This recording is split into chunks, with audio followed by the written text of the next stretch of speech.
बड़े आदर के साथ शहीदों को श्रद्धांजलि दी। भगत सिंह जी, सुखदेव, राजगुरु, उन लोगों को कल के दिन फांसी दी गई थी। उन्होंने देश को आज़ाद कराने के लिए सबसे बड़ी शहादत दी। अध्यक्ष महोदय, मुझे बेहद खुशी है कि वैसे तो हम सब लोग सभी शहीदों को नमन करते हैं, सभी स्वतंत्रता सेनानियों का आदर करते हैं, लेकिन उन सभी स्वतंत्रता सेनानियों में एक तरह से दो चमकते सितारे हैं, बाबा साहब अम्बेडकर और भगत सिंह। दिल्ली सरकार ने ये निर्णय लिया है कि बाबा साहब अम्बेडकर और भगत सिंह जी की तस्वीरें सभी दिल्ली सरकार के दफ्तरों में लगाई जाएंगी। कुछ दिन पहले पंजाब सरकार ने भी ये निर्णय लिया है कि पंजाब सरकार के भी सभी दफ्तरों में भगत सिंह और बाबा साहब अम्बेडकर की तस्वीरें लगाई जाएंगी। जब से ये ऐलान किया गया है, मैं तो सोच रहा था कि हमारे विपक्ष के साथी इसके ऊपर हमें बधाई देंगे, तारीफ करेंगे कि बहुत अच्छा निर्णय लिया गया। शुक्रिया।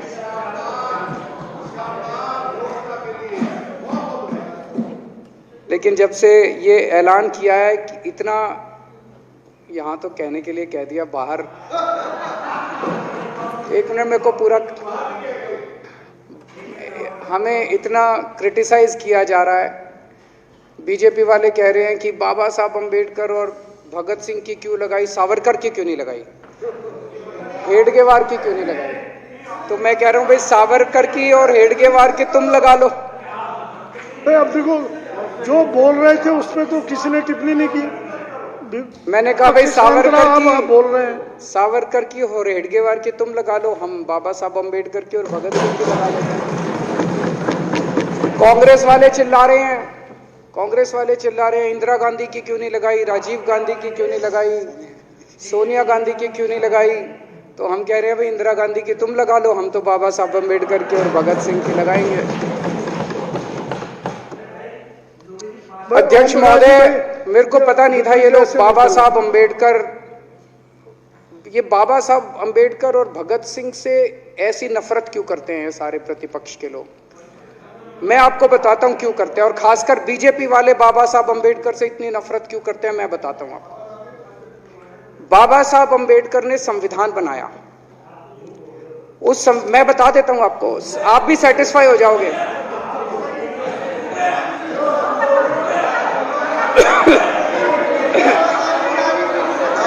सुन के चले जाना।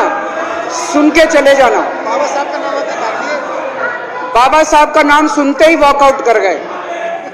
बाबा साहब का नाम भी नहीं सुनना चाहते। बाबा साहब अम्बेडकर का नाम सुनते ही सुन तो लो।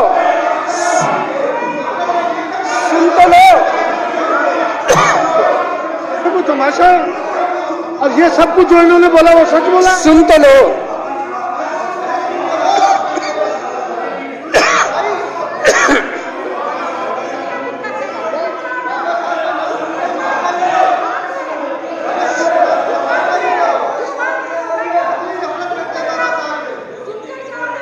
बाबा साहब अम्बेडकर ने, सदस्यों से प्रार्थना कर रहा हूं, अध्यक्ष महोदय, बाबा साहब अम्बेडकर ने, मुख्यमंत्री जी बोल रहे हैं, डिस्टर्ब ना करें प्लीज।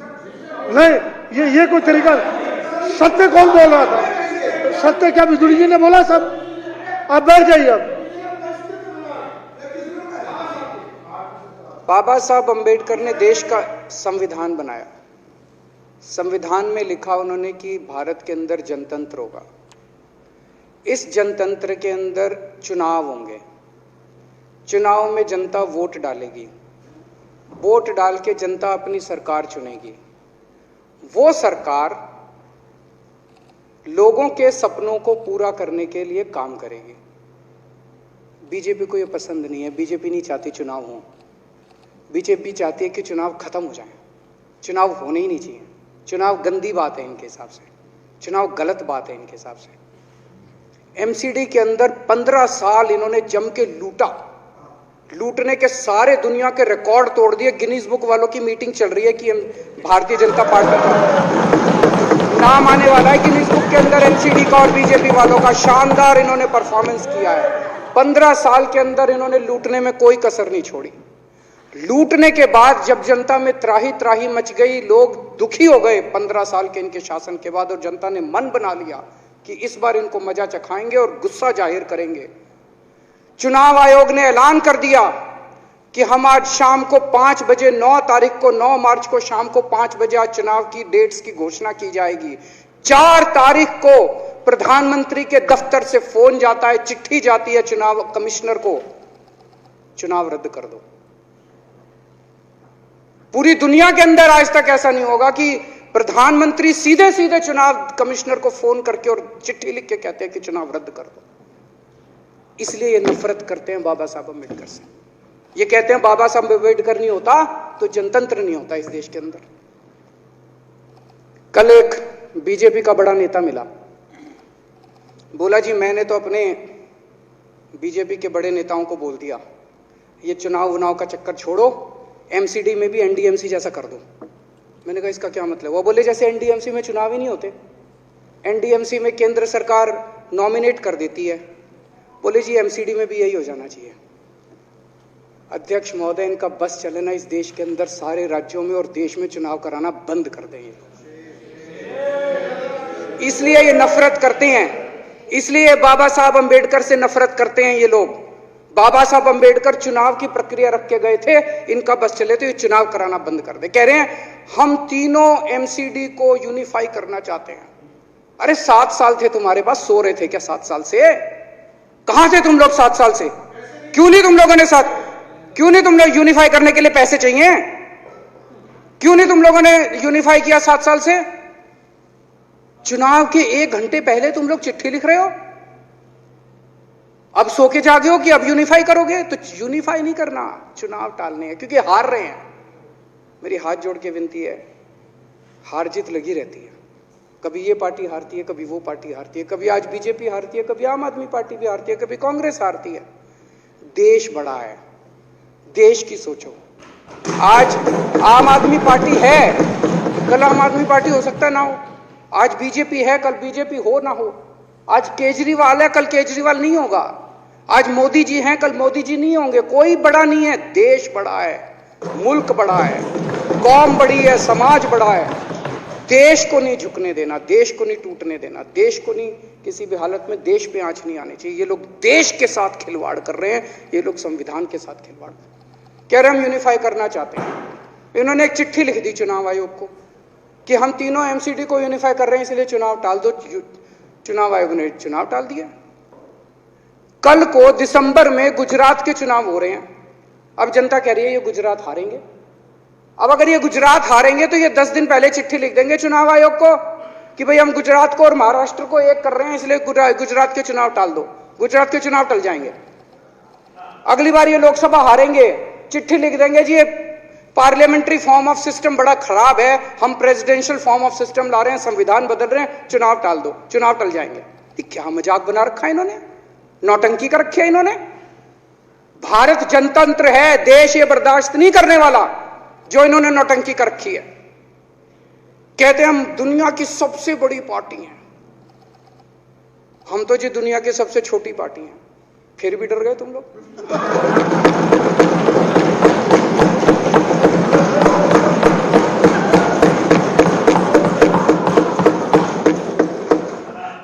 दुनिया की सबसे बड़ी पार्टी दुनिया की सबसे छोटी पार्टी से डर के भाग गई। क्या कायर हो यार। हिम्मत है तो चुनाव लड़के दिखाओ बीजेपी वालों, मान जाएंगे तुम। हिम्मत है तो चुनाव लड़के दिखाओ। कहते हो 56 इंच का सीना है, नहीं तो मान लो 56 इंच का सीना नहीं है, झूठ। नहीं तो मान लो कुर्ते के नीचे 56 इंच का सीना नहीं है, झूठ है ये। कल मैंने देखा, आपको भी बुरा लगा, मैं आपके कमरे में जब चाय पीने आया, आपने मेरे साथ अपना दुख शेयर किया कि जब एलजी साहब ने भाषण शुरू किया, ये सारे खड़े हो गए नारे लगाने। क्या कश्मीर फाइल्स टैक्स फ्री करो, और पीछे से 2 जने कह रहे थे दारू की दुकानें बंद करो।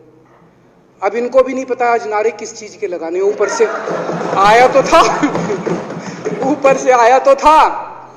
तो 2 जने कह रहे थे दारू की दुकान बंद करो, आगे वाले कह रहे थे कश्मीर फाइल्स टैक्स फ्री करो, फिर दूसरे वाले ने कहा बे आज कश्मीर वाला नारा लगाना है। तो जैसे रैलियां होती हैं उसमें कुछ टीवी वाले माइक लगा देते हैं कि हाँ जी किस लिए आए हो, तो वो यूं यूं देखता है किस लिए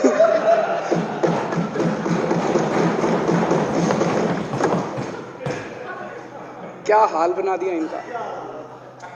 इसलिए थोड़ी राजनीति में आए थे, इसलिए थोड़ी राजनीति में आए थे। एक पिक्चर आई थी बंटी और बबली, उस पिक्चर में एक सीन था, कुछ लोग एक नेता के घर के सामने जाते हैं, हमारी मांगे पूरी करो, हमारी मांगे पूरी करो। नेता बाहर आता कहता है क्या मांगे हैं, तो सारे एक दूसरे की तरफ, उनको पता ही नहीं क्या मांगे। आज सारे देश की सारी भारतीय जनता पार्टी एक पिक्चर के पोस्टर लगा रही है गली गली में जाके। पूरी सारी भारतीय जनता पार्टी देश में एक पिक्चर के पोस्टर लगा रही है। इसलिए राजनीति करने आए थे, पिक्चरों के पोस्टर। अपने बच्चों को क्या जवाब दोगे? घर जाके बच्चे पूछेंगे पापा क्या काम करते हो? पिक्चरों के पोस्टर लगाता हूं।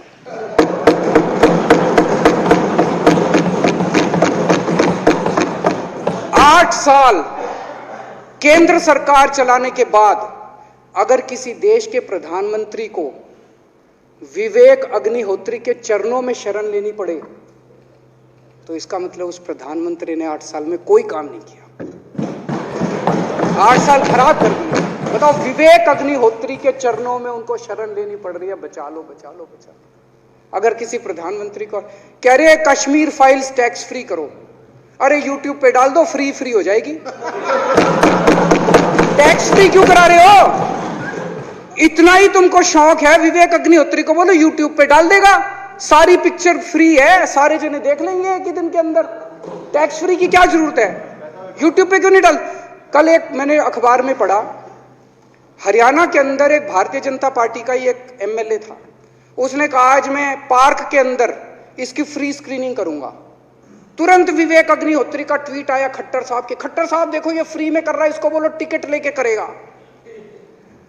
भाई साहब, कश्मीरी पंडितों के नाम पे कुछ लोग करोड़ों रुपए कमा रहे हैं और तुम लोगों को पोस्टर लगाने का काम दे दिया। आंखें खोलो, क्या कर रहे हो तुम लोग?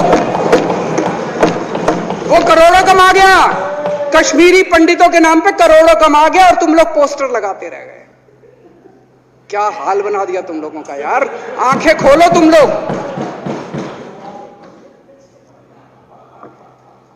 भेड़ बकरियों की तरह हाँक रखा है पूरे बीजेपी वालों को, भेड़ बकरियों की तरह हाँक रहे हैं। एक दिन बोले 3 का कृषि कानून लेके आए हैं, बहुत शानदार है, और फिर नीचे मैसेज आया भाई सारे जने तारीफ करो मोदी जी की। सारे बोले वाह मोदी जी वाह, क्या मास्टर स्ट्रोक है।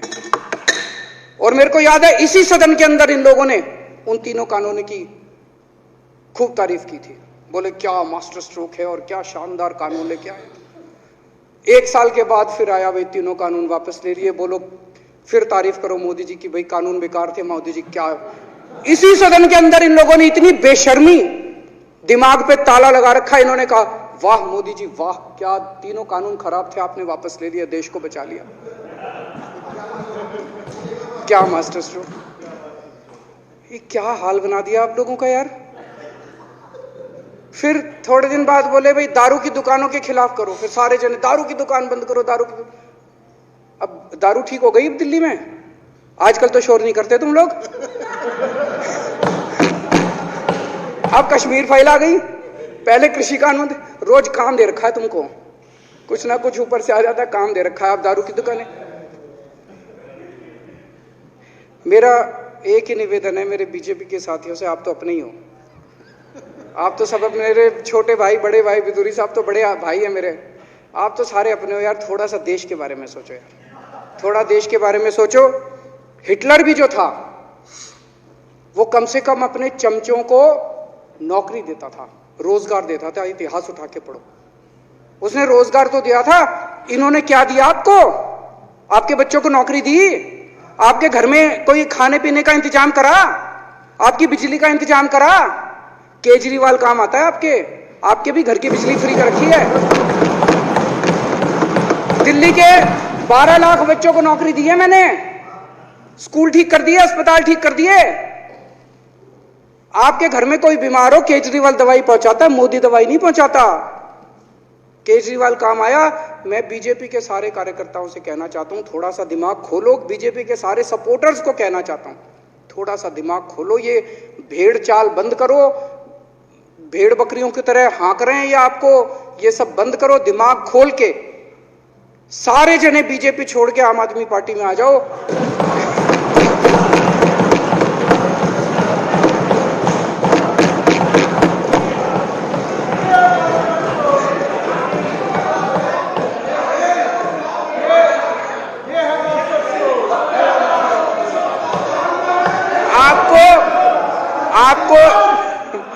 आपको इज्जत मिलेगी, सम्मान मिलेगा।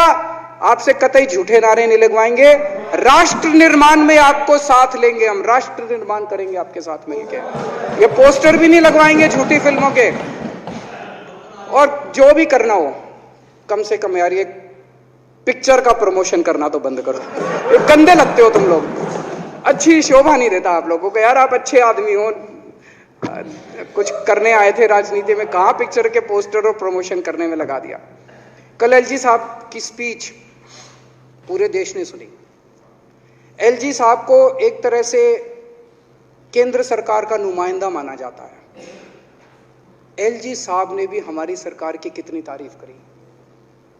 50% जीडीपी 5 साल के अंदर बढ़ गया। भारत में आज तक कभी किसी राज्य का नहीं हुआ। इतने शानदार काम दिल्ली सरकार ने किए हैं कि केंद्र सरकार द्वारा नियुक्त एलजी साहब ने भी दूसरी सरकार की, आम आदमी पार्टी की सरकार की भूरी भूरी शब्दों में तारीफ की। मैं एलजी साहब का बहुत बहुत शुक्रिया अदा करना चाहता हूं और इस धन्यवाद प्रस्ताव का समर्थन करता हूं।